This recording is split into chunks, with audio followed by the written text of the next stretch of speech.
Welcome to Shawn Thinking Out Loud. I'm Shawn Armstrong, retired Army infantryman, author, instructor, and apparently one of the remaining people on Earth who believe a person should be able to explain an idea before demanding everyone else obey it. Today we're going to talk about the new secular church of leftist orthodoxy. That title is going to irritate some people before they hear a single argument. That's fine. Some people treat irritation as evidence. You disagree with them, they become upset, and therefore you must be wrong. That's not reasoning, that's a toddler's legal system. The modern political left spends a lot of time telling us it's moved beyond religion. It considers itself rational, scientific, enlightened, liberated from ancient dogma and primitive moral rules. It looks at traditional Christianity and sees superstition. It looks at religious authority and sees control.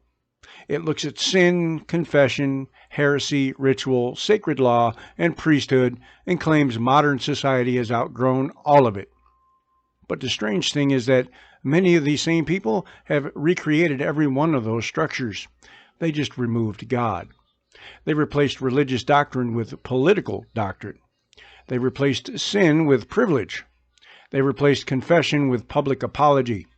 They replaced salvation with activism. They replaced religious saints with approved victims. They replaced heretics with people who asked an inconvenient question during a staff meeting. They replaced clergy with activists, consultants, professors, media personalities, and experts who seem to enjoy authority far more than accountability. And they replaced spiritual conversion with updating your social media profile. Apparently, eternal truth now comes in a square graphic with 12 slogans, 6 flags, 3 approved causes, and a link to donate to somebody you've never met. Nothing says independent thinker quite like wearing the entire approved ideological checklist across your chest. Every slogan, every badge, every position, all selected from the same approved menu. That's not individuality. That's a human terms of service agreement with glasses. They don't have beliefs. You accepted the update, every approved opinion installed, every independent thought removed for security purposes. And before somebody starts screaming that I'm comparing every left-wing voter to a religious fanatic, calm down, take your blood pressure medication, drink some water, try to survive a complete paragraph. I'm not saying every person on the political left behaves this way. I'm examining a political and cultural structure, a pattern of enforcement, a system of moral status and institutional pressure. There are liberals who believe in free speech. There are Democrats who understand biology. There are left-leaning people who dislike ideological bullying. There are people on the left who believe adults should be treated with dignity without forcing every citizen to repeat language he doesn't believe. Those people exist. They're also often treated as traitors by their own political allies. That alone should tell you something. This episode isn't an attack on ordinary people trying to live their lives. It's not an attack on somebody because of race, sex, religion, or personal identity. It's an attack on political orthodoxy.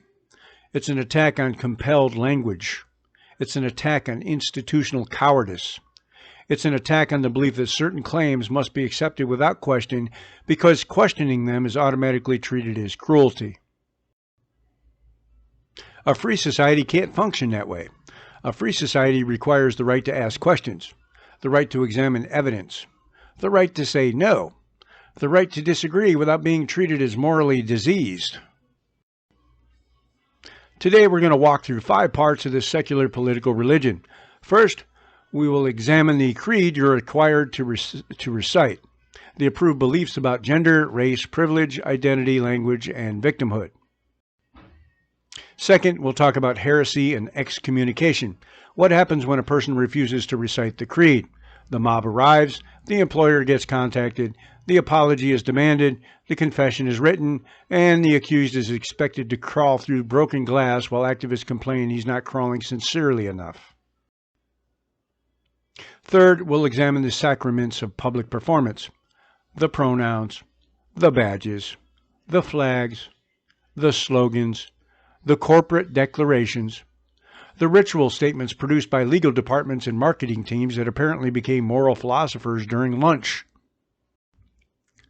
Fourth, we'll examine the priesthood, the activists, experts, professors, consultants, organizations, and media personalities who claim special authority to interpret the doctrine. And fifth, we'll look at why weak institutions surrender, why universities, corporations, churches, schools, and government agencies adopt political language they often can't explain. This matters because the argument is larger than one political party. It's larger than one election. It's larger than one social media dispute. A culture that treats disagreement as moral contamination is no longer practicing persuasion. It's practicing enforcement. A culture that treats language as compulsory is no longer asking for respect. It's demanding obedience. A culture that allows unelected ideological authorities to decide which questions may be asked has abandoned the basic discipline of free thought. And when institutions surrender to the pressure, the result isn't compassion, it's fear wearing a name tag. You can't build truth by banning questions. You can't create equality by dividing everyone into permanent racial categories. You can't create tolerance through compulsory agreement. And you can't create independent citizens by training people to repeat whatever sentence keeps the mob away. That's the battlefield today. Not between religious people and non-religious people. Not between compassion and cruelty. The real conflict is between free inquiry and enforced orthodoxy. Between individual citizenship and political identity. Between people who believe an argument must survive examination and people who believe examination itself is offensive. So let's get into it. If you want a book that pulls no punches, start here. The American Left, From Liberalism to Despotism, examines how a movement that once spoke the language of liberty drifted toward control, coercion, and ideological rigidity. Shawn Armstrong gives you a direct, readable analysis of that political transformation and why it matters right now. This is not a shallow political rant. The book walks through the ideas, movements, and historical shifts that changed the American left over time. It digs into the civil rights era, later radical politics, feminism, identity politics, and the broader ideological changes that shaped the current moment. The book is focused and accessible. At 218 pages, it gives you a tight, argument-driven read without wasting your time. If you want political history, ideological analysis, and a blunt perspective on the modern left, this book is built for you. Shawn Armstrong writes the way he talks, direct, disciplined, and clear. His background includes a 23-year military career, and that no-nonsense approach carries into his writing. If you're tired of vague political commentary, his voice will feel a lot more honest than the usual noise. If this sounds like your kind of book, grab a copy now. Scan the QR code on the screen to go straight to the Amazon listing. The American Left, From Liberalism to Despotism is available in Kindle and paperback, and it's ready when you are.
Now let's start with the creed.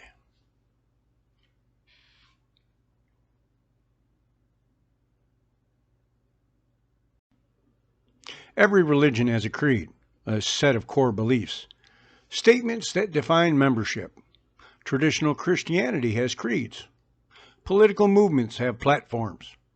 Military organizations have doctrine. Even families have informal rules. Every organized group develops standards. That by itself isn't the problem.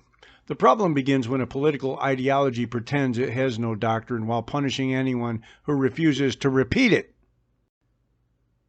The modern leftist creed isn't written in one official document. You won't find it printed on one stone tablet. It appears through repetition, corporate training, university orientation, media language, social media rules, human resources policies, political speeches, school materials, activist campaigns, entertainment, and the constant quiet pressure to use the approved terms. The creed changes over time, but several statements appear again and again. Identity determines political meaning. Groups are divided into oppressor and oppressed categories. Privilege is inherited. Victimhood creates moral authority. Language is violence. Disagreement can cause harm. Biological sex may be subordinated to gender identity. Equal treatment is sometimes considered inadequate or even unjust. Past discrimination may justify present discrimination. Silence is treated as complicity. Neutrality is treated as support for oppression. And refusal to affirm is treated as hostility. Notice the structure. These claims aren't merely presented as political arguments. They're presented as moral tests. You don't simply disagree, you reveal yourself. You expose your character. You demonstrate that you are unsafe, hateful, ignorant, fragile, phobic, supremacist, or complicit. The discussion moves instantly from the truth of the claim to the moral condition of the person asking the question. That's convenient. It saves everybody the trouble of proving anything. Let's start with gender. A mature society can recognize that some people experience deep conflict surrounding identity, sex, and social expectations. Those people shouldn't be abused. They shouldn't be attacked. They shouldn't be denied basic legal protection. They deserve the same human dignity every person deserves. But dignity doesn't require the abolition of reality. Compassion doesn't require compelled belief. Respecting a person doesn't require every institution to reorganize language, sports, education, medicine, privacy, and law around one disputed theory of identity.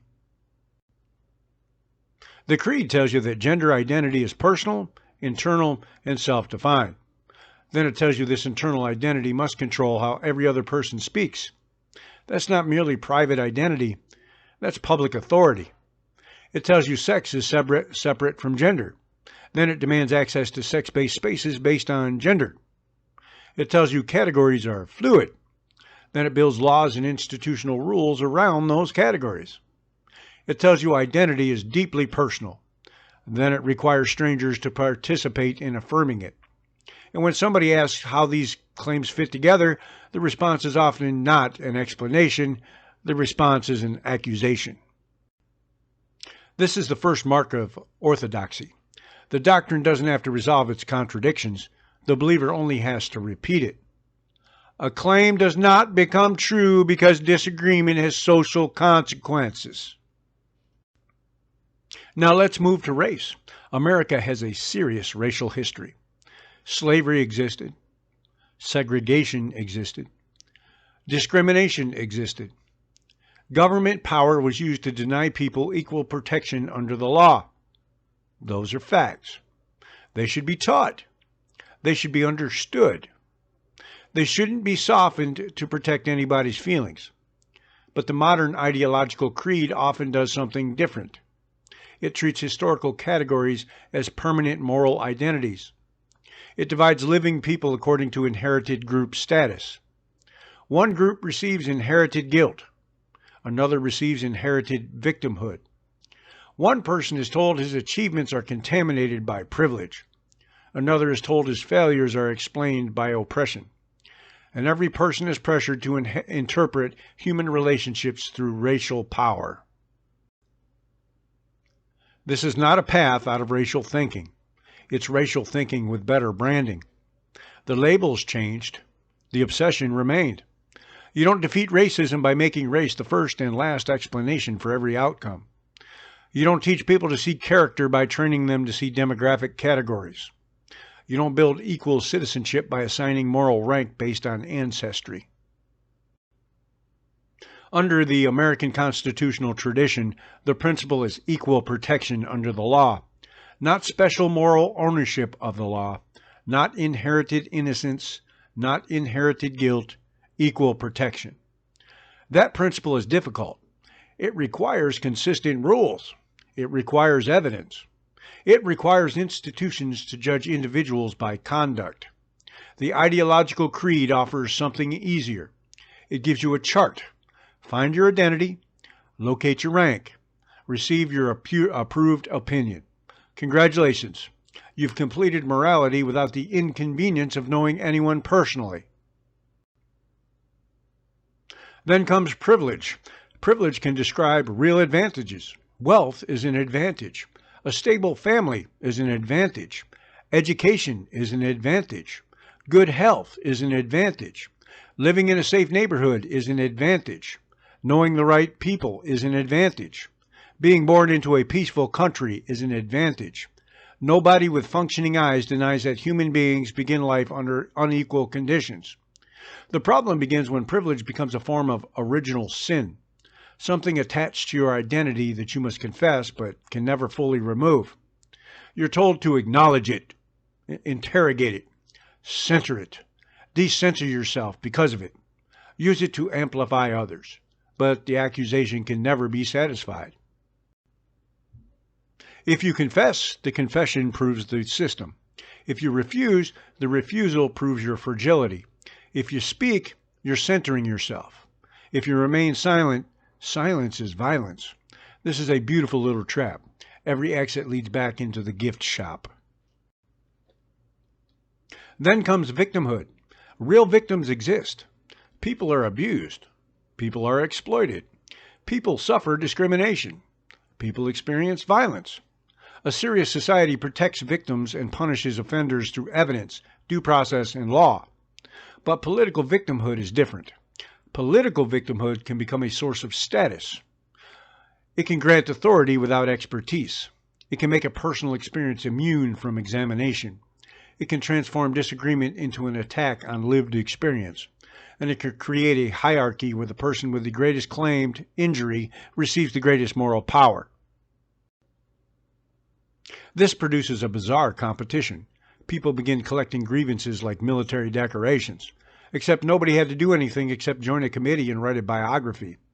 Every hardship becomes evidence of systemic oppression. Every criticism becomes trauma. Every failure becomes structural. Every disagreement becomes erasure. Soon the political culture is filled with people announcing their wounds while demanding immunity from questions. But suffering doesn't make a person automatically correct. A person can suffer and still misunderstand a policy. A person can experience discrimination and still make a false accusation. A person can belong to a historically oppressed group and still hold a bad argument. Human beings don't become infallible through pain. If they did, every infantry platoon in history would have been staffed by philosophers. Trust me, it wasn't. Then we have language. The modern creed treats language as a political battlefield. Some of that is understandable. Words matter. Words can insult. Words can deceive. Words can create public pressure. Language shapes institutions. But the creed often goes further. It treats certain language as a form of violence. Once speech is classified as violence, censorship becomes self-defense. Punishment becomes protection. Silencing becomes safety. And disagreement becomes an attack.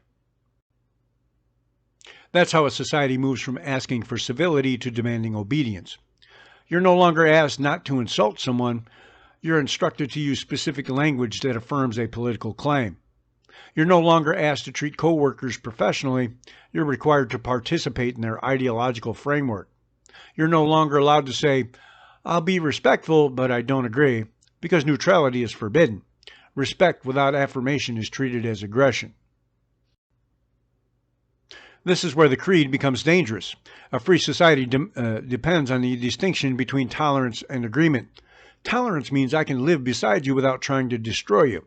Agreement means I accept your claim as true. Those are different. You can defend someone's civil rights without adopting his worldview. You can refuse cruelty without surrendering your judgment. You can treat someone with dignity while retaining your freedom of conscience.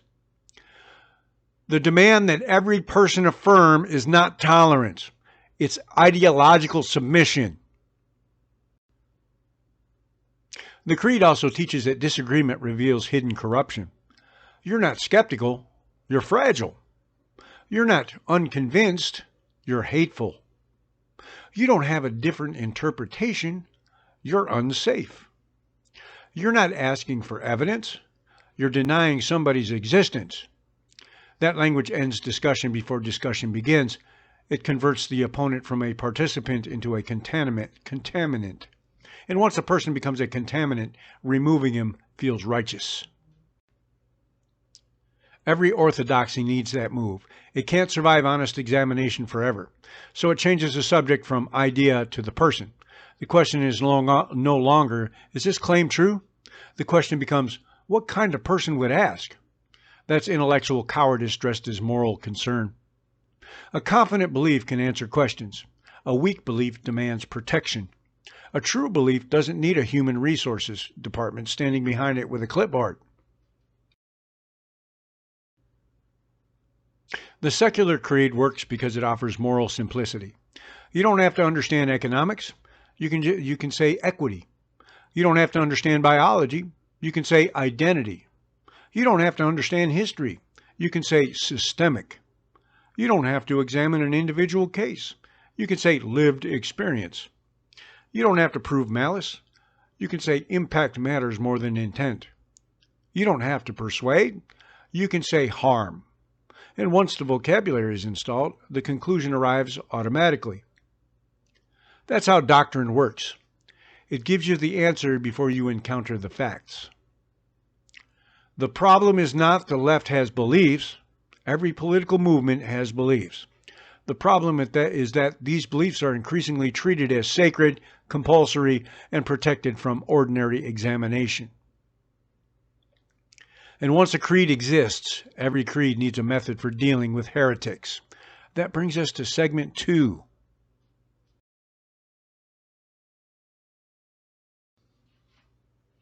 Every ideological system eventually faces the same problem. What do you do with the person who refuses to repeat the approved words? In a free society, you argue with him. You present evidence. You allow him to respond. You test the claim. You may decide he's wrong. You may decide you're wrong. Everybody survives. Apparently, that process is considered too exhausting, so modern political culture developed something faster: the cancellation campaign. Cancellation is not simple criticism. Criticism is normal. If you publish an opinion, people may attack it. If you say something foolish, somebody may point it out. If you make a factual claim, somebody may challenge it. That's public debate. Cancellation goes further. It seeks removal. It contacts employers. It pressures sponsors. It demands termination. It reports accounts. It organizes mass complaints. It searches through years of old statements. It treats social and professional destruction as proof of moral seriousness. The goal is not to defeat the argument. The goal is to make the cost of expressing the argument unbearable. That distinction matters. When a movement can't answer a claim, it may try to make sure nobody else dares repeat it. Punish one person publicly, terrify 1,000 quietly. That's how enforcement works. The social media mob is the perfect instrument. It's fast, emotional, unaccountable, poorly informed, and convinced of its own virtue. It can form in minutes around a cropped video, a misleading screenshot, a partial quotation, or a sentence stripped of context. The mob doesn't investigate. Investigation slows the blood flow. The mob identifies the target, assigns motive, and begins punishment. People who know nothing about the person join in. They don't know the full statement. They don't know the event. They don't know the policy. They don't know the law, but they know the approved emotional response. That's enough. The target is racist, phobic, dangerous, hateful, unsafe, violent, a threat. The language escalates because escalation creates status. Nobody wants to be the last outraged person in the mob. That could look suspicious. So every participant adds another adjective. The first person calls the statement wrong. The second calls it harmful. The third calls it violent. The fourth says the speaker is causing genocide. By the end of the afternoon, somebody who questioned a training slide is apparently commanding a death camp. Human beings are efficient when stupidity becomes a team activity. The accusation is often vague by design. Specific accusations can be tested. Vague accusations spread. If someone says, "This person intentionally denied a qualified employee a promotion because of race," we can ask for evidence. Who? When? What decision? What record? What comparison?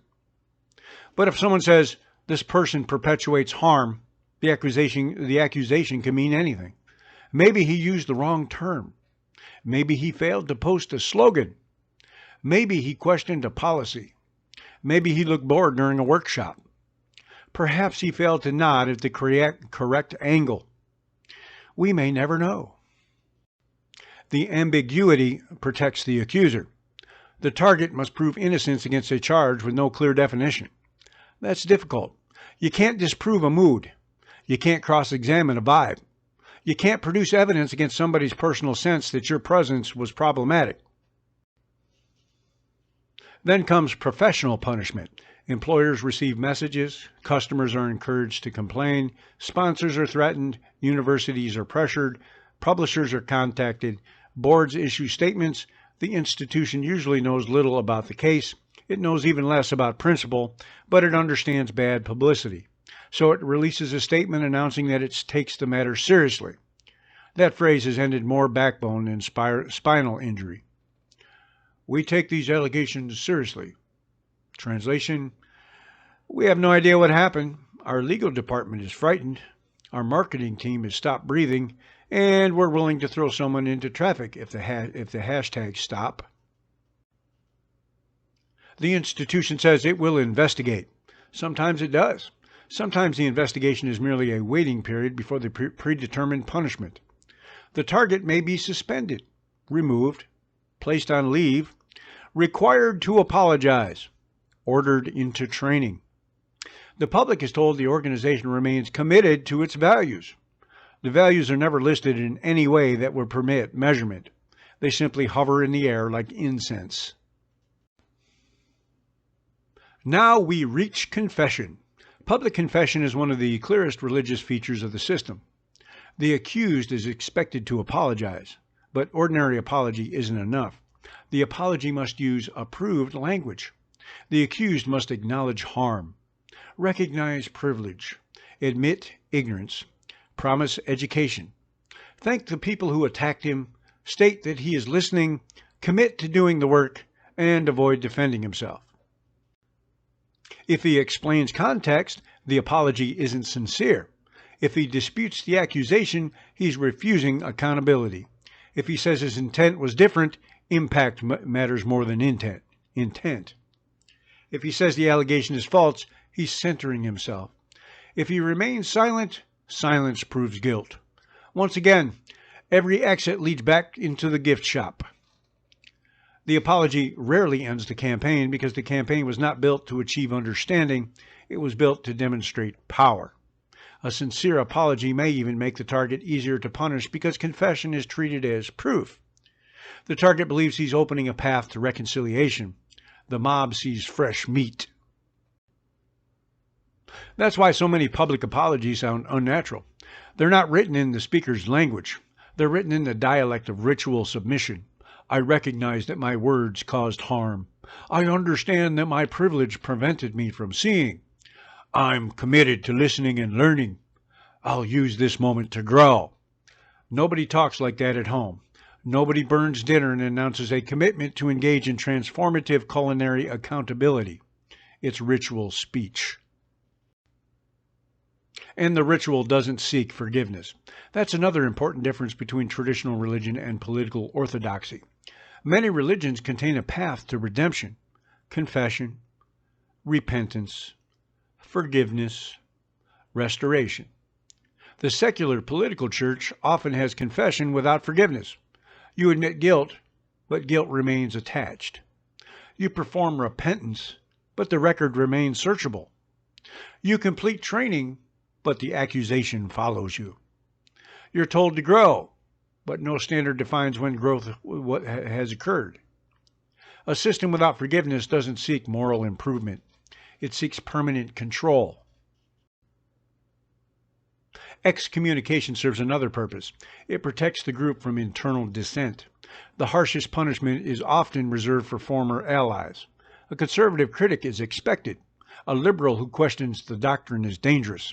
A feminist who raises concerns about sex-based spaces may be treated as a traitor. A gay person who rejects a political agenda may be accused of betraying the community. A black person who disputes progressive racial theory may be attacked as inauthentic. A Democrat who defends free speech may be accused of helping the enemy. Why? Because dissent from inside the group proves the doctrine is not universal.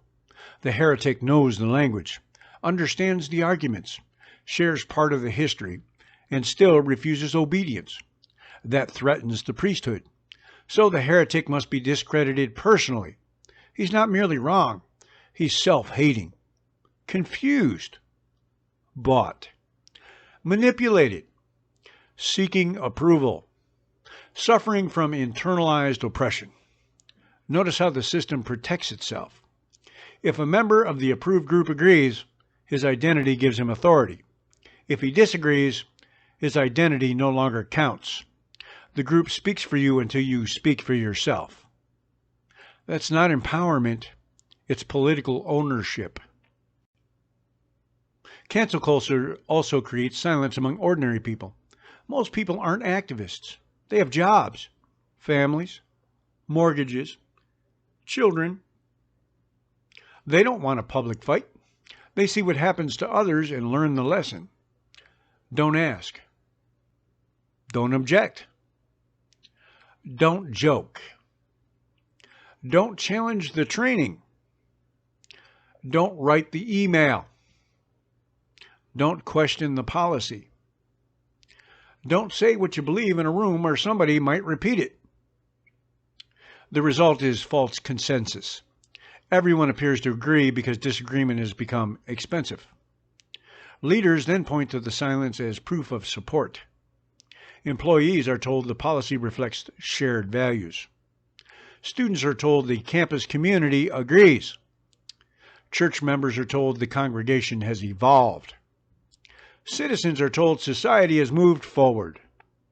No, society may simply have learned to keep its mouth shut.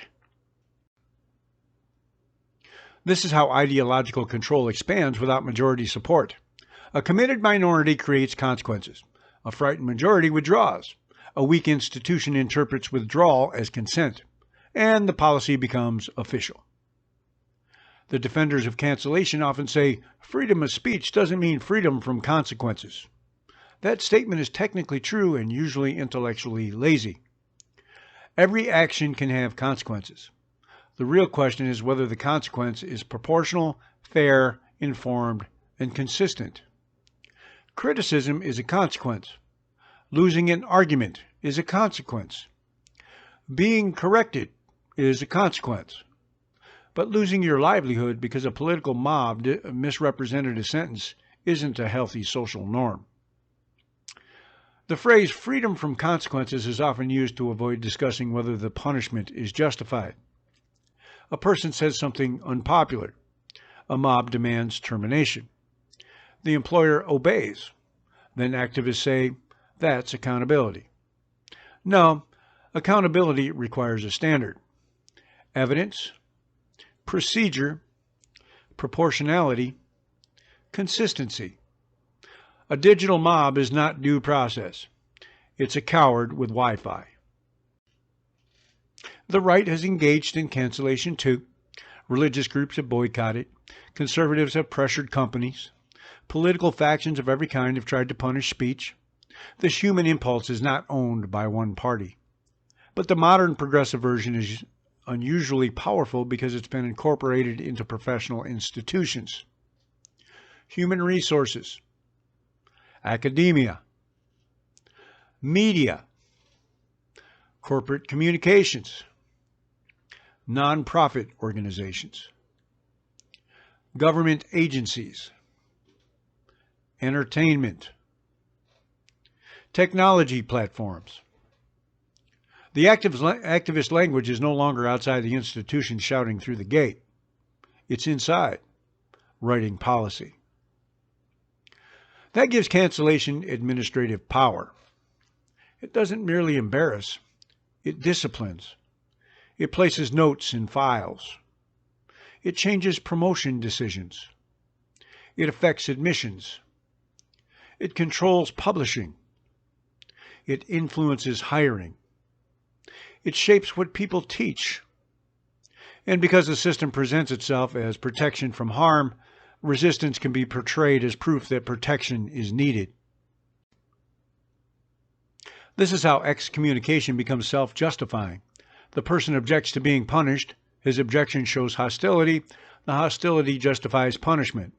A perfect circle. No thought required. A society that punishes questions will eventually be governed by lies nobody is allowed to identify.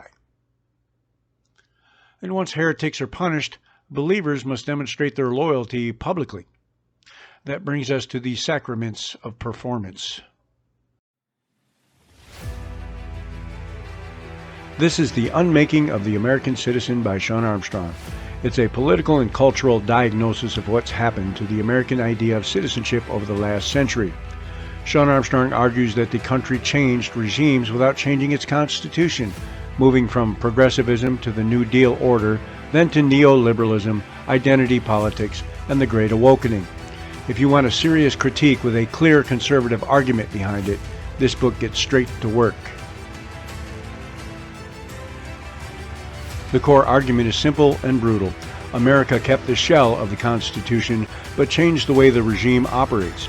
Instead of equal citizenship, we got expanding bureaucracy, cultural management, and institutions that classify people by identity groups. Shawn Armstrong shows how the promise of fairness and freedom turned into something else. Hollowed out communities, growing despair, and a permanent fight between approved victims and approved villains.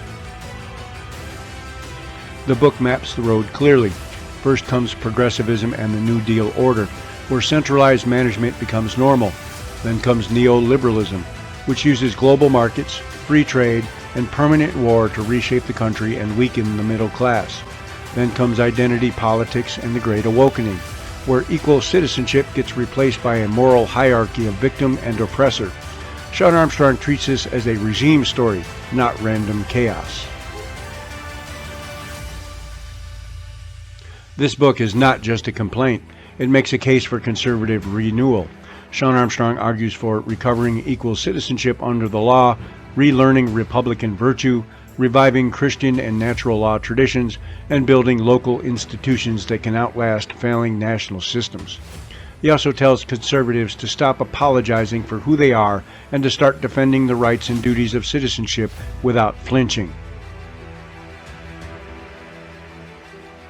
This book is aimed at readers who feel the ground shifted beneath the country and want more than bumper sticker politics. It's for conservatives, Christians, independents, and anybody else who's tired of being handled like a demographic category. If you want a readable explanation of how we got here and a conservative answer that goes beyond complaining, this book fits. Shawn Armstrong is a retired U.S. Army veteran, lifelong student of history, and prolific author whose work spans military affairs, politics, economics, religion, martial arts, American history, and the unexplained. Drawing on more than 2 decades of military service and a lifetime of study, Armstrong writes with clarity, discipline, and practical judgment. His books form a lasting record of the knowledge he has earned through experience, research, and reflection, created to inform readers, challenge assumptions, and pass something worthwhile to the next generation. If you want to understand how America moved from citizenship to bureaucratic management and identity politics, scan the QR code or use the Amazon link and grab The Unmaking of the American Citizen. This is a serious political book with a clear conservative answer. Shawn Armstrong has put the work on the page. Now you can put it in your hands.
Religious traditions use rituals to express belief.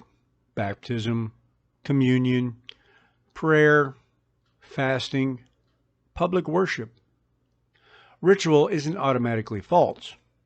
A ritual can embody genuine conviction. It can connect a community to history. It can remind people of obligation.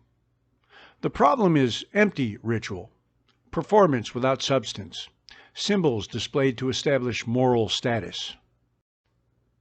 The modern secular church has developed its own rituals, pronouns in biographies, flags in offices, badges on clothing, slogans in email signatures, corporate statements, land acknowledgments, hashtags, awareness months, approved profile pictures, public pledges, mandatory declarations, and ideological checklists worn as proof of virtue.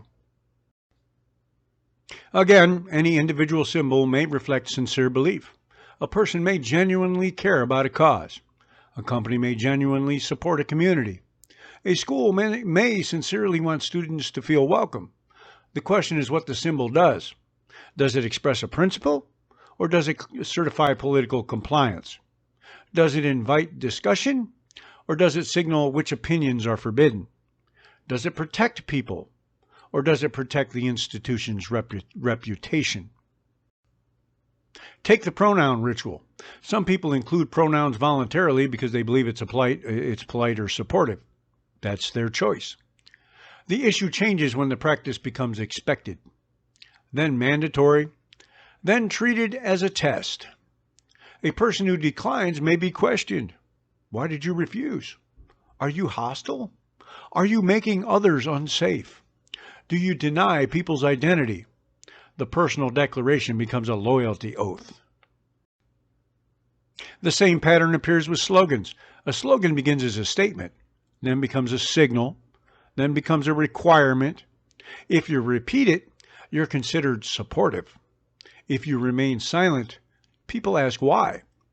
If you question its meaning, you're accused of opposing the people supposedly represented by it. The slogan becomes impossible to examine. Its moral weight protects it from analysis. But slogans compress complicated issues. That's their purpose. They create emotional clarity where reality is messy.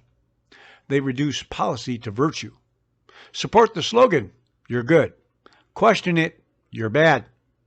No need to discuss implementation, trade-offs, definitions, evidence, unintended consequences. Just repeat the phrase. This is political drive-through service.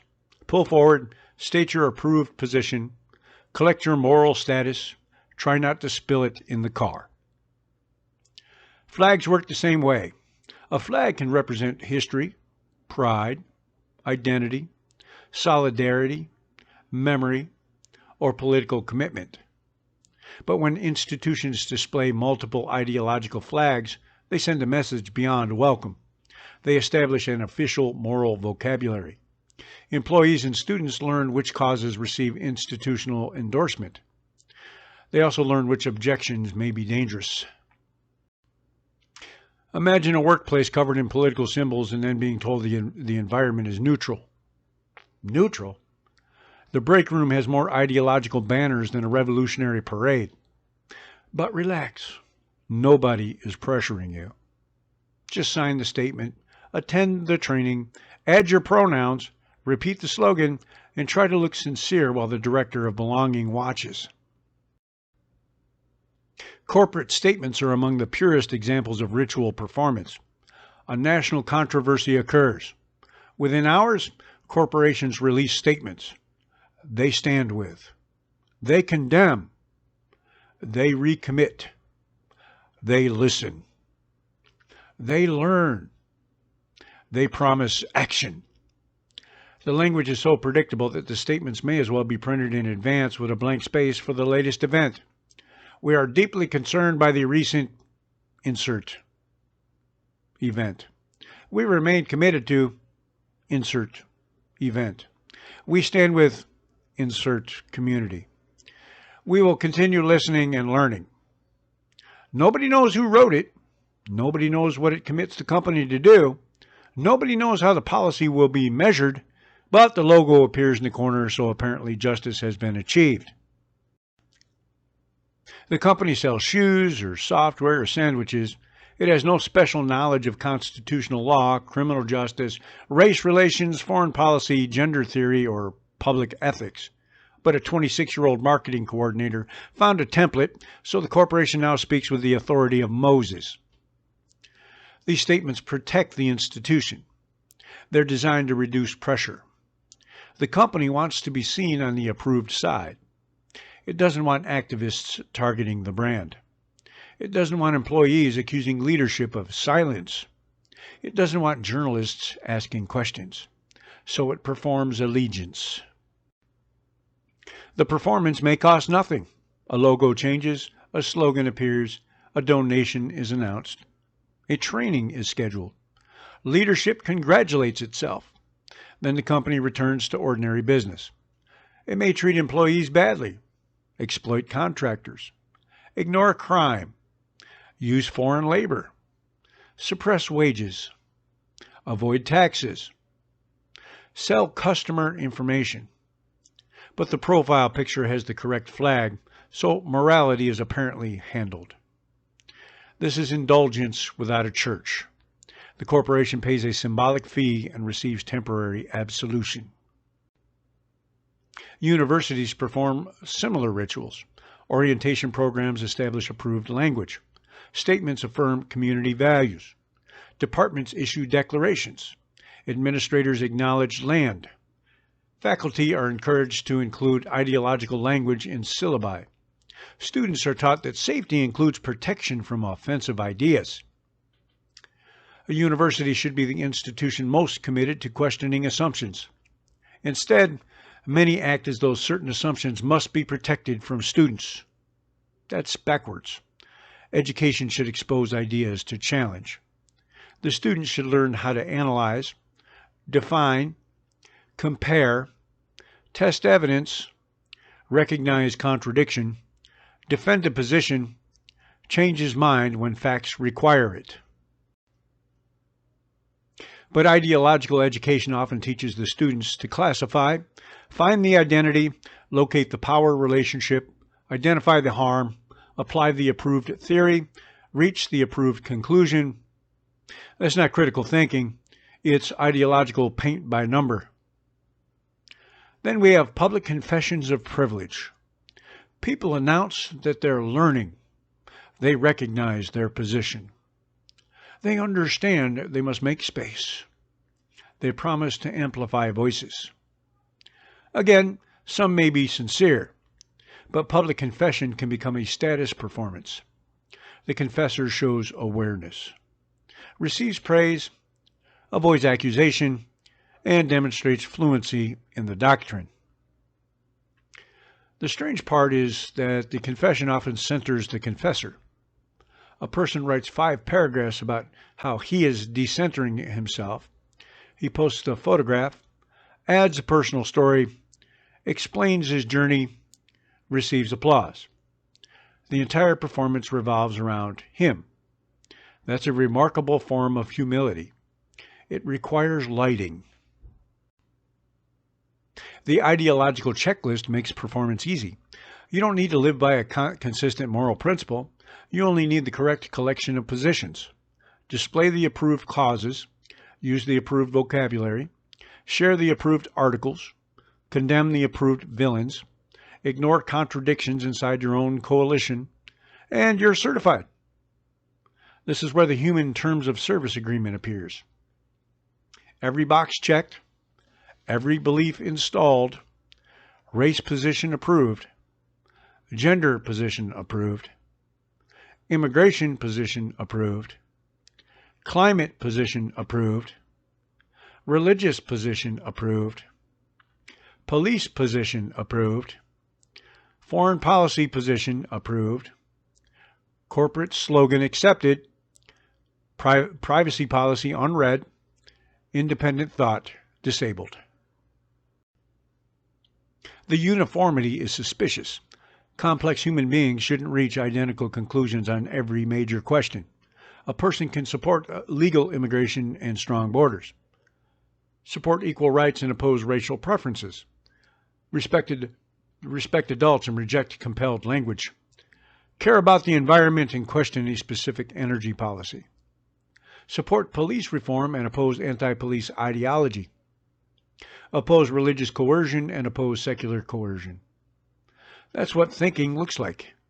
It produces combinations, nuance, tension, revision. But the political checklist demands alignment. Once you choose the tribe supplies the opinions. That's why political identity can become total. It answers every question before you ask. Public ritual also creates plausible deniability. Institutions point to their symbols as proof of virtue.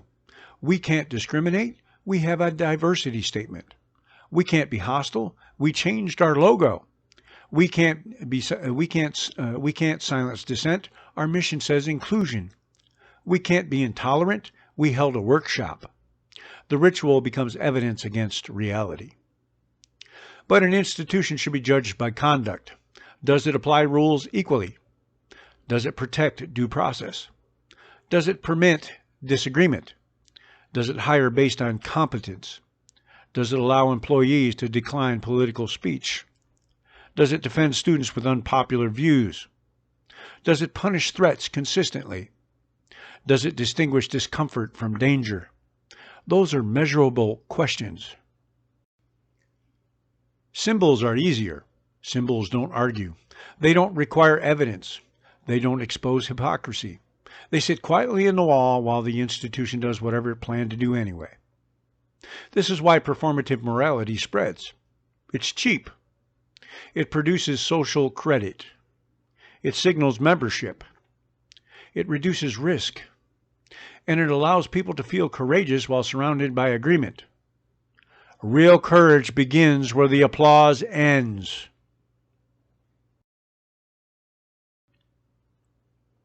Standing for a fashionable cause inside an institution that already supports it may be sincere. It's rarely brave.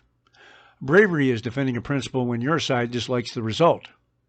Bravery is defending speech you hate. Due process for someone you distrust. Equal protection for someone who insults you. Religious freedom for a faith you reject. Civil rights for a political opponent. That's principle. The secular church prefers performance because principle is difficult.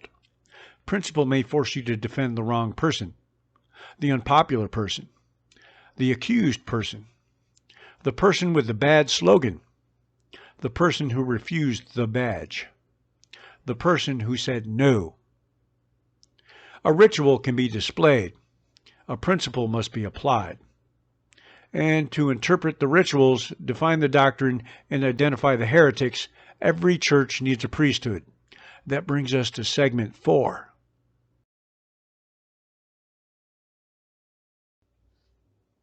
Every ideology develops authorities, people who explain what the doctrine means, who decides which terms are acceptable, who interprets events, who identifies harm, who declares which voices should be centered, who decides when an apology is sufficient, who tells institutions which policies must change. In the secular political church, that authority is spread across several groups: activists, academic departments, media personalities, consultants, nonprofit organizations, professional associations, corporate diversity officers, government specialists, online influencers, and experts selected by institutions that already know the answer they want. Expertise is real. Modern society requires specialists. A surgeon knows more about surgery than I do. An engineer knows more about bridge design. A constitutional lawyer may know more about case law. A biologist knows more about genetics. A historian who has spent 30 years studying a period probably understands details the public doesn't. Rejecting all expertise is stupid. Nobody wants the airplane repaired by a committee of people who watched 2 videos. The problem isn't expertise. The problem is authority without limits. Expertise in one field doesn't create wisdom in every field. A public health official may understand disease transmission and still misunderstand constitutional liberty. A sociologist may study group behavior and still hold weak economic assumptions. A psychologist may understand trauma and still support a bad criminal justice policy. A professor may know the history of race and still advocate racial discrimination. Experts possess knowledge. They don't possess moral infallibility. That distinction has been misplaced somewhere, probably under a conference badge. The modern priesthood often speaks through specialized language: structural, systemic, intersectional, marginalized, harm, trauma-informed, inclusive, equitable, lived experience, decolonized, affirming. These terms may describe real concepts, but specialized language can also hide weak reasoning. A simple idea becomes wrapped in technical vocabulary. The listener feels unqualified to object. Ask a plain question. What does the policy require? Who receives preference? Who loses access? What evidence supports the claim? How is success measured? What would prove the theory wrong? What are the costs? What legal authority exists? Who's accountable if the policy fails? These questions are dangerous because they remove the incense. They force the priesthood to speak clearly, and many ideological claims sound much weaker in ordinary English. Equity may mean unequal treatment to produce selected outcomes. Inclusion may mean excluding dissent. Safety may mean protection from disagreement. Affirmation may mean compelled agreement. Representation may mean demographic allocation. Accountability may mean punishment without a neutral process. Community standards may mean activist preferences. Plain language is acid on political nonsense. That's why bureaucracies hate it. Activists gain authority because they present themselves as representatives of groups. A small organization claims to speak for a community. Institutions accept the claim, consult the organization, adopt its language, fund its programs, invite its leaders. The organization's influence grows, then the institution points to the organization's influence as proof that it represents the community, a perfect administrative circle. But who selected these representatives? Did every member of the group vote? Were competing views considered? Does the organization represent ordinary people or professional activists? Does it tolerate internal disagreement? Does it disclose funding? Does it benefit financially from the problem it claims to solve?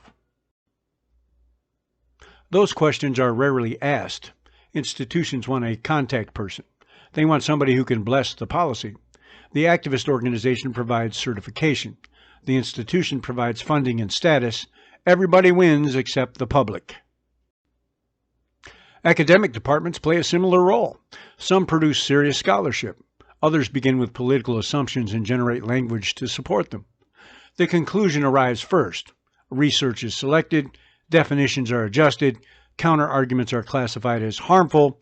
The department becomes an ideological monastery with parking permits. The authority of the university protects the claim. The activist cites the professor cites the activist framework, the media cites both, the corporation cites the media, the school cites the corporation's policy, then everybody says the consensus is overwhelming. It may be. 5 people agreed in a circle. Media personalities serve as public interpreters. They tell audiences what an event means. Not merely what happened, who is victim, who is villain, which words should be used, which facts matter, which history applies, which questions are distractions. Framing is power. 2 reports can describe the same event differently without inventing facts.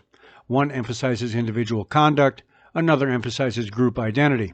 One discusses law, another discusses harm. One asks what happened, another asks what the event symbolizes. The frame determines the moral conclusion. Ideological media often treats approved activists as neutral authorities and critics as political actors. The activist is introduced by title. The critic is introduced by affiliation. The activist has expertise. The critic has an agenda. The activist expresses concern. The critic attacks.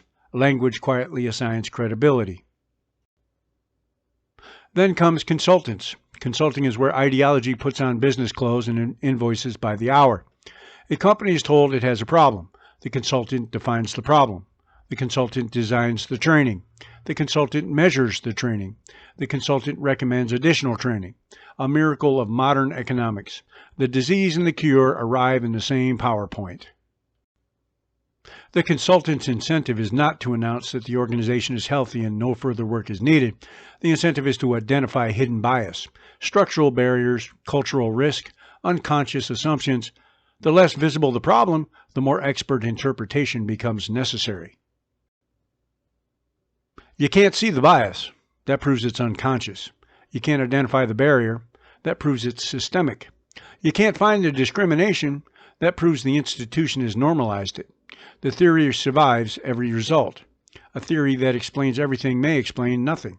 A serious theory must risk failure. There must be evidence that could prove it wrong. Otherwise, it's not analysis, it's doctrine. The priesthood also benefits from asymmetric accountability. When predictions fail, the experts often face little consequence. The policy didn't work. Implementation was incomplete. The training had no measurable effect. The organization needs more training. The campaign increased division. That reveals how deeply the problem is rooted. The public rejected the language. The public requires education. Every failure becomes proof that the priesthood needs more authority. Imagine a mechanic using that argument. Your car stopped running after the repair. That demonstrates how much more repair it needed. Please schedule another appointment. The authority structure is protected by credentialism. A credential can indicate training.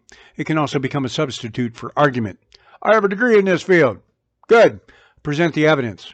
Explain the reasoning. Answer the objection. A degree doesn't transform contradiction into truth. I have degrees, certifications, military experience, teaching experience, writing experience. None of that means you should accept every sentence I say without examination. Experience gives me a basis to speak. It doesn't give me permission to stop thinking. The same rule should apply to everybody. Expertise deserves consideration, not worship. The moment an expert says a question may not be asked, he is no longer protecting knowledge. He's protecting authority. The priesthood maintains power by defining disagreement as ignorance. If you disagree, you need education. If you continue to disagree, you need training. If you still disagree, you're acting in bad faith. The possibility that the expert may be wrong is removed.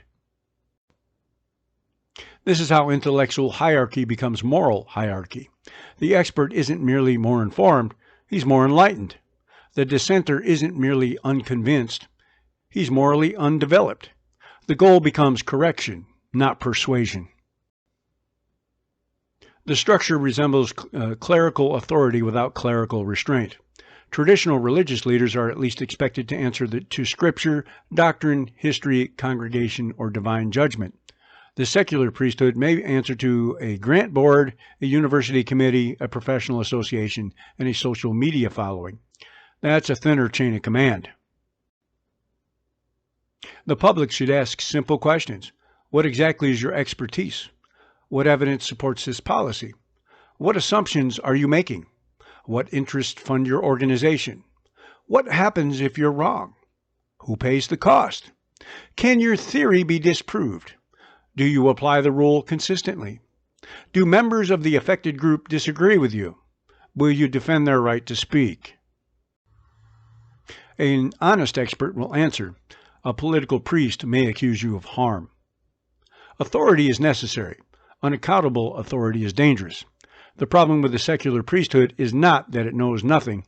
The problem is that it often claims more than it knows, suffers less than the people affected by its policies, and treats skepticism as a character defect.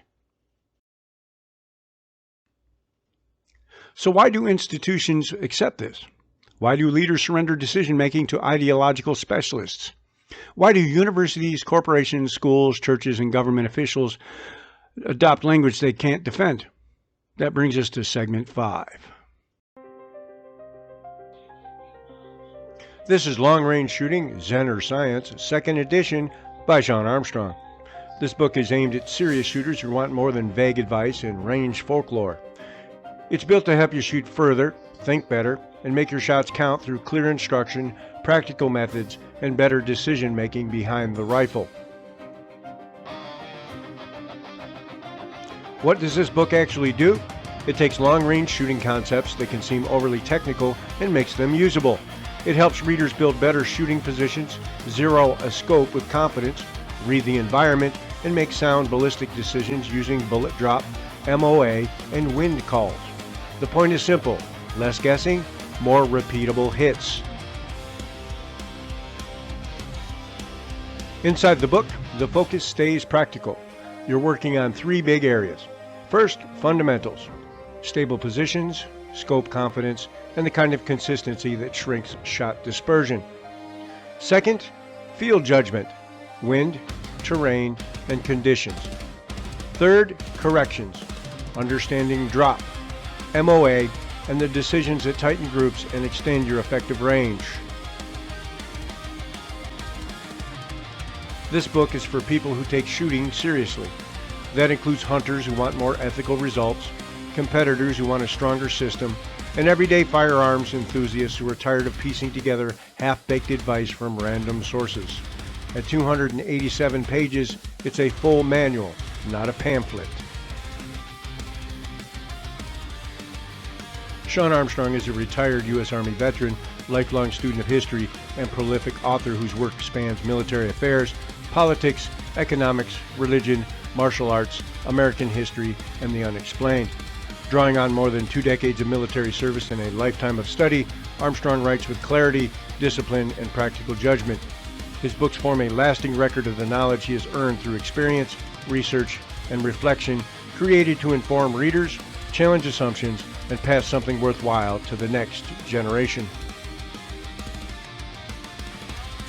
If you're ready to tighten your groups, stretch your range, and make better decisions behind the rifle, this book is ready for you.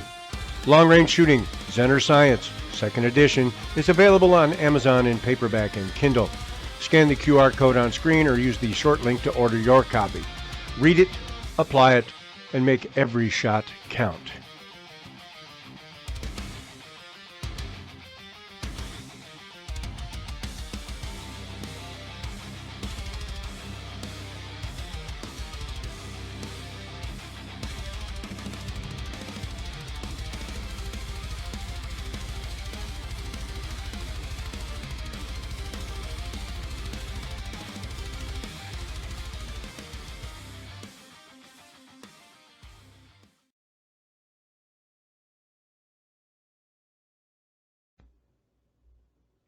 Institutions don't surrender because every leader suddenly becomes an ideological believer. Some believe, some are sympathetic, some are afraid, some are ambitious, some are simply tired. Most institutions surrender because surrender appears cheaper than resistance. A corporation doesn't want controversy. A university doesn't want protests. A school superintendent doesn't want angry activists at a board meeting. A church doesn't want members accusing leadership of bigotry. A government office doesn't want complaints. A nonprofit doesn't want funding threatened. So the institution chooses the path that appears to reduce immediate pressure. It adopts the language, changes the policy, issues the statement, schedules the training, creates the office, appoints the committee. The problem disappears from the leader's desk temporarily. Weak leaders think short term. What stops the emails? What calms the protesters? What protects the brand? What satisfies the board? What makes the meeting end? They don't ask what principle is being established, what authority is being surrendered, what precedent is being created, what future demands will follow. Appeasement teaches the activist which method works. Create pressure, threaten reputation, demand a statement, demand policy, demand personal changes. The institution gives ground. The activist returns with the next demand. Why would he stop? The method succeeded. This is basic human behavior. Reward a tactic, and you get more of it. Any infantry squad leader understands that. Any parent understands it. Any dog trainer understands it. Apparently, executive leadership requires an MBA to forget it. Institutions also surrender because they've lost confidence in their own mission. A university that believes its purpose is the pursuit of truth will defend inquiry. A university that sees itself as a political service organization will enforce doctrine. A corporation that believes its purpose is to provide a good product will avoid unnecessary political declarations. A corporation that sees moral branding as part of its identity will chase every ideological fashion.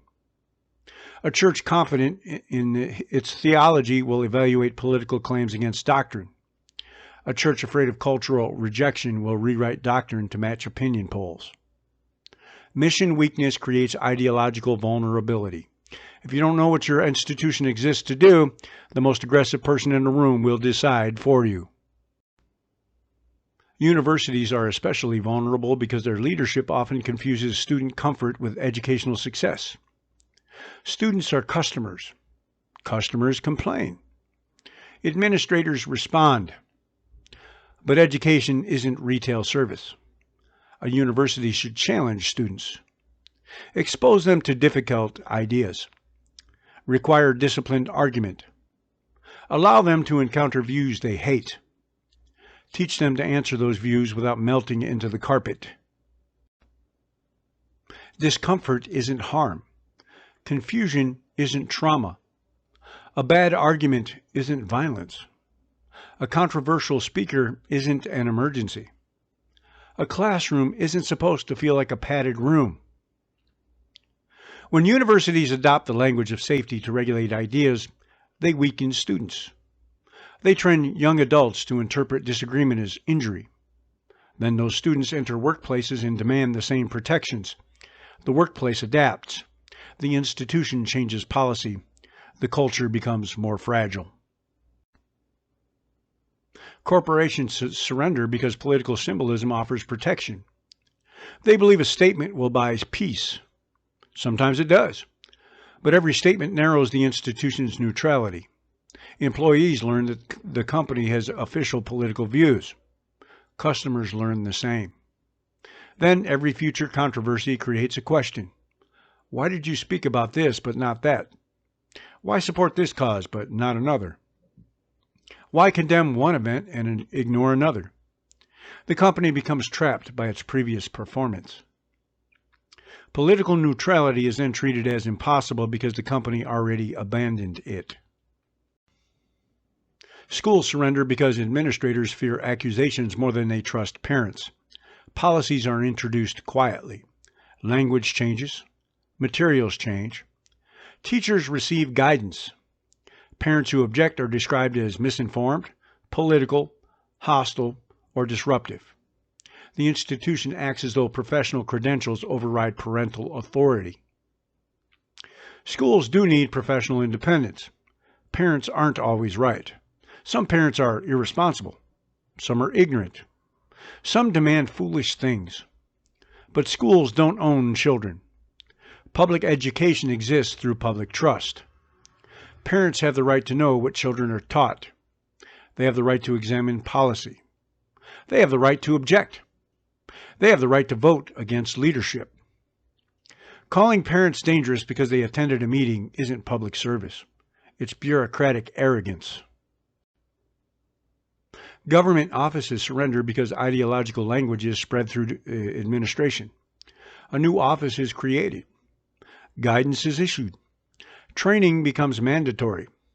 Definitions enter policy. Employees learn which language is expected. The policy becomes normal before the public understands what changed. Bureaucracies rarely announce ideological transformation.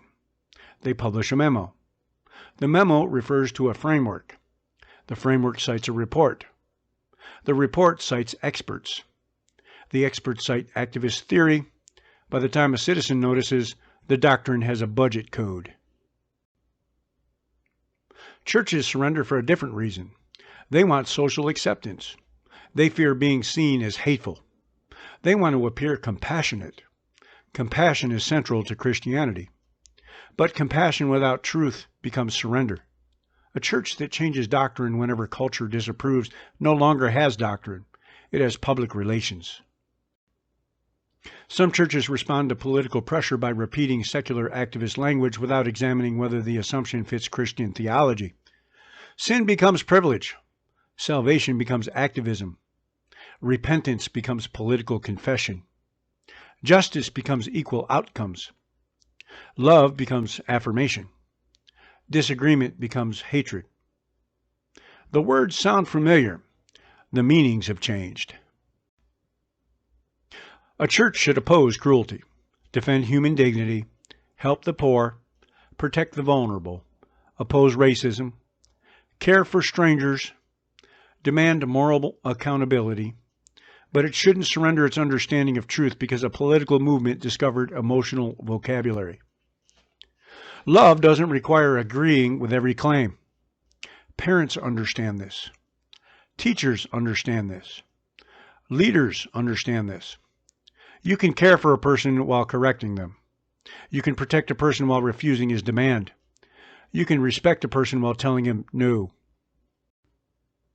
Institutions also surrender because ideological staff members often care more than ordinary staff members. Not necessarily more about truth, more about the issue. The activist attends every meeting, reads every policy, submits every complaint, volunteers for every committee. Ordinary employees want to finish work and go home. Over time, the most committed people shape the institution. This is how small ideological groups gain power. They don't need majority support. They need persistence, access, administrative fluency, and leadership without courage. The activist writes the proposal. The committee reviews it. Nobody wants conflict. The proposal passes. The new policy becomes procedure. Then supporters say the policy reflects institutional values. It reflects the fact that 6 people attended a meeting and everyone else was trying to finish quarterly reports. Institutions surrender because resistance requires explanation. A leader who says no must defend the decision, state the principle, accept criticism, risk reputation, support employees under attack, possibly lose customers, possibly face protests. That requires courage. Surrender requires an email template. This is why leadership matters. A leader must identify the institution's mission, define the limits of political activity, protect lawful disagreement, require evidence before punishment, establish clear procedures, refuse compelled speech, apply rules consistently, and accept that somebody will be angry. Leadership that depends on universal approval isn't leadership. It's customer service with a nicer office. Institutions should adopt several basic rules. First, political statements should be rare. Speak when the issue directly affects the mission or legal obligations of the institution. Don't turn every headline into a loyalty test. Second, voluntary expression must remain voluntary. Employees may display personal beliefs within reasonable policy. They shouldn't be forced to state political beliefs. Third, complaints require evidence. A claim of harm should be examined, not automatically accepted as proof. Fourth, due process applies even when social media is angry, especially then. Fifth, policies must be written in plain language. No framework vocabulary hiding unequal treatment. Sixth, viewpoint diversity matters. If every committee member shares the same political assumptions, the committee is decorative. Seventh, leaders must defend employees and students from ideological harassment, not merely from one side, from all sides. Eighth, institutions should distinguish identity from ideology. A person's race, sex, religion, or orientation doesn't determine his political opinion. No organization should claim to speak for every member of a group. Ninth, training should teach professional conduct, not demand personal confession. 10th, success must be measured.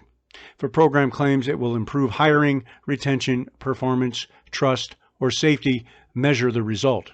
If it fails, stop funding it. That last part will cause a mass extinction event in the consulting industry. We may need to prepare emergency shelters. Weak institutions surrender because courage is costly, but surrender is more expensive over time. It destroys trust. Employees begin hiding opinions. Students stop asking questions. Parents become suspicious. Customers see hypocrisy. Members leave churches. Citizens lose faith in government. The institution believes it avoided conflict. It actually stored conflict inside the walls. Trust depends on neutrality, consistency, competence, and honesty. When institutions become political enforcers, people stop seeing them as shared institutions. They see them as occupied territory. The university belongs to one ideology. The corporation belongs to one movement. The school belongs to one class of professionals. The government office belongs to one political culture.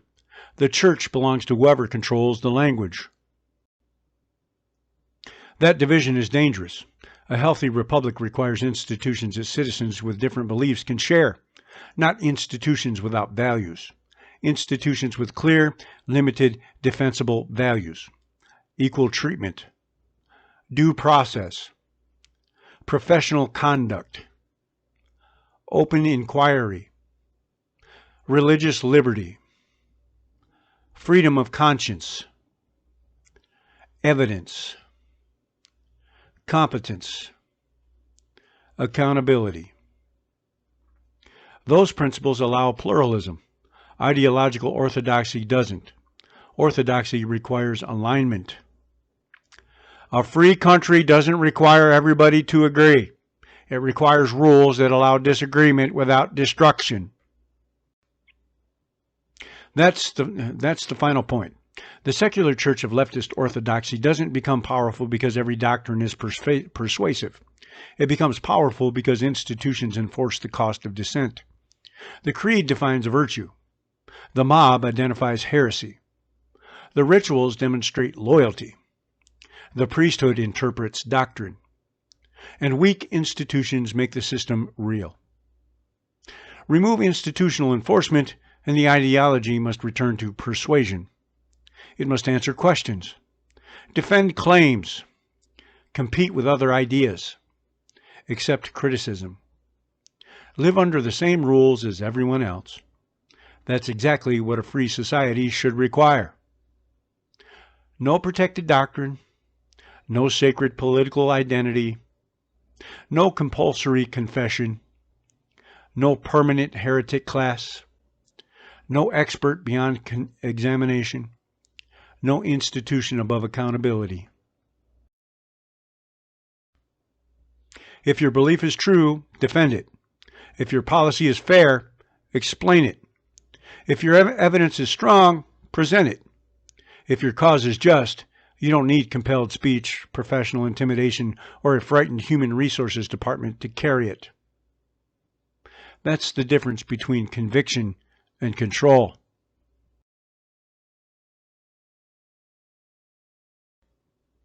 We've covered a lot today. The creed, the punishment, the performance, the priesthood, the surrender, and the pattern is clear. The modern secular political church claims to reject dogma while creating doctrine. It claims to oppose judgment while assigning moral status by identity. It claims to support inclusion while excluding dissent. It claims to defend marginalized voices while silencing members of those groups who disagree. It claims to protect safety while making ordinary disagreement professionally dangerous. It claims to value lived experience until someone's lived experience produces the wrong conclusion.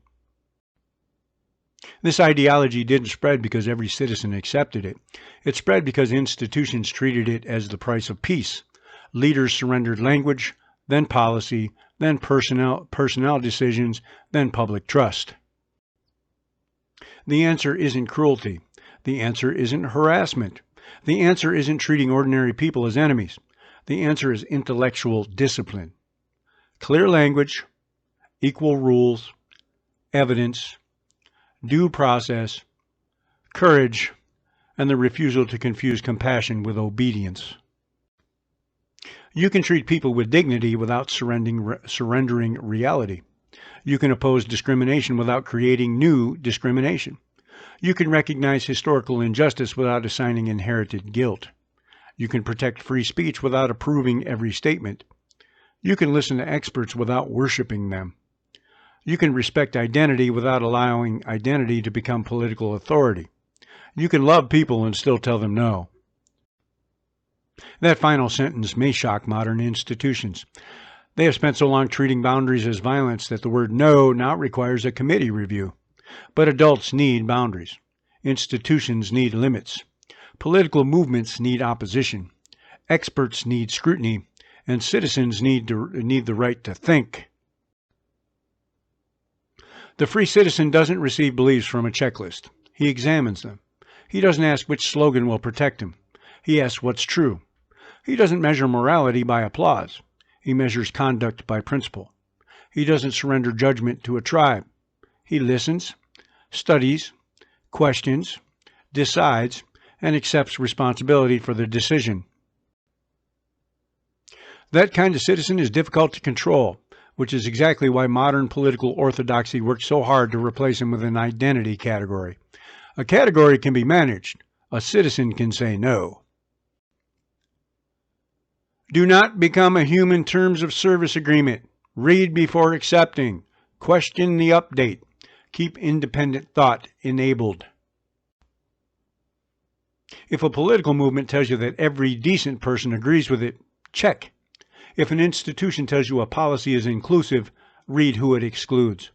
If an expert tells you questions are dangerous, ask another question. If a mob demands immediate punishment, demand evidence. If a slogan claims to solve a complicated issue, examine the policy hiding behind it. And if someone tells you disagreement is violence, understand what comes next. Once speech becomes violence, force becomes justified. Free societies survive through disagreement, disciplined by law. They die when fear replaces argument. They decay when institutions punish honesty and reward performance. They collapse when citizens decide silence is safer than truth. You don't have to shout every opinion. You don't have to fight every battle. You don't have to spend your life arguing with strangers whose profile picture contains more ideology than a graduate seminar. But you do have to preserve your judgment. You have to know what you believe. You have to understand why you believe it. And you have to refuse to demand that political acceptance requires intellectual surrender. This has been Shawn Thinking Out Loud.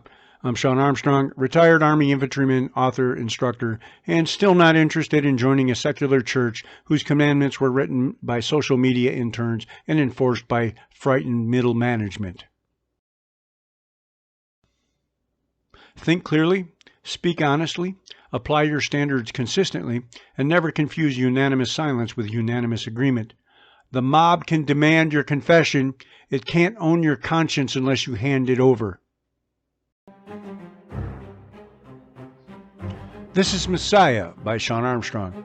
It's a political critique of the Obama administration and the public image built around it.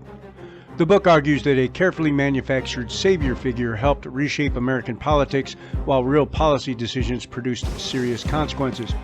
If you want a direct challenge to the mythology, this book is aimed straight at that target. What does Messiah cover? The book breaks it into 4 major areas. First, the economy. Second, foreign policy. Third, immigration. Fourth, Obamacare. Across those topics, Shawn Armstrong argues that the public narrative sold one story while the policies and consequences told another. This book is designed as a direct, issue-by-issue case against the image and legacy built around Obama. The book's structure is built around major fronts of argument. On the economic side, it goes after spending, dependency, labor participation, and policies affecting military families. On foreign policy, it takes aim at decisions tied to Afghanistan, Libya, Syria, readiness, and covert action. And on the domestic side, it argues that immigration policy and Obamacare created damage that was downplayed or ignored by supporters. Messiah is written for readers who aren't interested in political worship. It's for people who want a sharp critique, a long-form argument, and a clear challenge to the way Obama was framed in American public life. At 356 pages, it gives room to dig into the claim rather than just repeat bumper sticker talking points. It's available in paperback, hardcover, and Kindle. Shawn Armstrong is a retired U.S. Army veteran, lifelong student of history, and prolific author whose work spans military affairs, politics, economics, religion, martial arts, American history, and the unexplained. Drawing on more than 2 decades of military service and a lifetime of study, Armstrong writes with clarity, discipline, and practical judgment. His books form a lasting record of the knowledge he has earned through experience, research, and reflection, created to inform readers, challenge assumptions, and pass something worthwhile to the next generation. If you want the full argument, not the sanitized version, get the book and read it for yourself. Messiah is available on Amazon. Scan the QR code on screen or use the short link to order your copy. Read it, weigh the evidence, and decide whether the public image ever matched the political reality.